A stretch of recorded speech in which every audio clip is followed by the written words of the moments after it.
আপনারা যারা নিরামিষ খান তাদের বাদ দিয়ে আশা করি প্রায় সকলেই আপনারা মাছ খান। তাহলে চলুন আজ আপনাদের সাথে নিরামিষ মাছের কারি কিভাবে রাঁধবেন সেটা শেয়ার করে নিচ্ছি। কি অবাক হচ্ছেন শুনে? হ্যাঁ, অবাক তো হবারই কথা। ঠিক আছে, চলুন শুরু করা যাক। একটা সেদ্ধ করা আলুকে মিক্সিং জারে নিয়ে আলুটার পেস্ট বানিয়ে নেবেন। তারপর তার মধ্যে সয়াবিন দিয়ে দেবেন মিক্সিং জারটার মধ্যে। সয়াবিনের মিক্সিং জারের মধ্যে একটা পেস্ট বানিয়ে নেবেন। সয়াবিনটা পুরো স্ম্যাশ করবেন না, কিছুটা দানা দানা রাখবেন।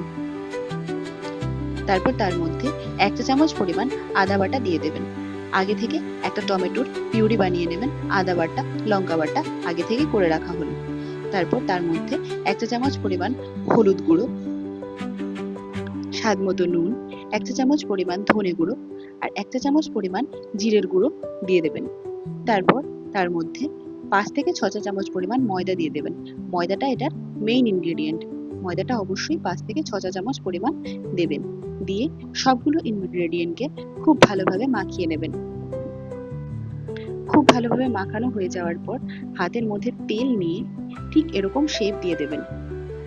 হাতের মধ্যে তেল দেবেন যাতে হাতের মধ্যে লেগে না যায়। কড়ার মধ্যে তেল গরম করে নিরামিষ মাছগুলোকে উঠিয়ে ভাজতে দিয়ে দিন। দেখুন তো মাছের গাদার মতো লাগছে না দেখতে? হ্যাঁ, তাই তো। নিরামিষ মাছগুলোর দু পিঠ খুব ভালোভাবে উল্টে পুল্টে ভেজে নিন। খুব ভালোভাবে দু পিঠ ভাজা হয়ে যাওয়ার পর উঠিয়ে রেখে দিন এগুলোকে। তারপর মিক্সিং জারের মধ্যে সামান্য 4 মগজদানা আর 7 থেকে 8টার মতো কাজু নিয়ে পেস্ট বানিয়ে নিন।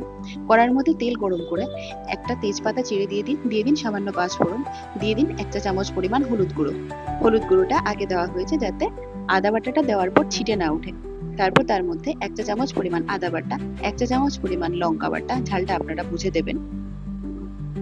আগে থেকে করে রাখা টমেটো পিউরিটা দিয়ে দিন। দিয়ে ভালোভাবে নাড়ুন, ভালোভাবে মিশিয়ে নিন।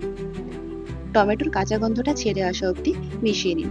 তারপর তার মধ্যে 1 চা চামচ পরিমাণ ধনে গুঁড়ো, 1 টেবিল চামচ পরিমাণ জিরের গুঁড়ো, 1 চা চামচ পরিমাণ কাশ্মীরি লাল লঙ্কার গুঁড়ো দিয়ে মশলাটাকে খুব ভালোভাবে মিশিয়ে খুব ভালোভাবে কষিয়ে নিন। মশলাটাকে ততক্ষণ অবধি কষিয়ে নিন যতক্ষণ অবধি না তেল ছেড়ে আসছে। দেখুন তেল ছেড়ে আসছে। তারপর তার মধ্যে স্বাদ অনুসারে নুন দিয়ে দেবেন। 4 মগজদানা আর কাজুর যে পেস্টটা তৈরি করা হয়েছিল সেটা দিয়ে দেবেন। দিয়ে আবার খুব ভালোভাবে কষিয়ে নিন তেল ছেড়ে আসা অবধি। দেখুন ঠিক এরকম তেল ছেড়ে আসার পর কাজু আর 4 মগজদানা যে পেস্টটা যে বাটিটাতে ছিল সেই বাটিটা ধুয়ে 1 বাটির মতো জল দিয়ে দেবেন। দিয়ে আবার খুব ভালোভাবে মিশিয়ে নিয়ে জাল উঠিয়ে নেবেন। জাল ওঠানো হয়ে যাওয়ার পর নিরামিষ যে মাছগুলো তৈরি করে রেখেছিলেন সেগুলো এক এক করে উঠিয়ে তার মধ্যে দিয়ে দেবেন। নিরামিষ মাছগুলো দেওয়া হয়ে যাওয়ার পর আবার জাল উঠিয়ে নিন। ভালোভাবে জাল ওঠানোর পর 1 চা চামচ পরিমাণ গরম মশলা ছিটিয়ে দিন। গরম মশলাটা ভালোভাবে মিশিয়ে নিয়ে আবার একটু জাল উঠিয়ে নিয়ে গ্যাসের ফ্লেমটা বন্ধ করে 5-7 মিনিটের জন্য ঢাকা দিয়ে রেখে দিন।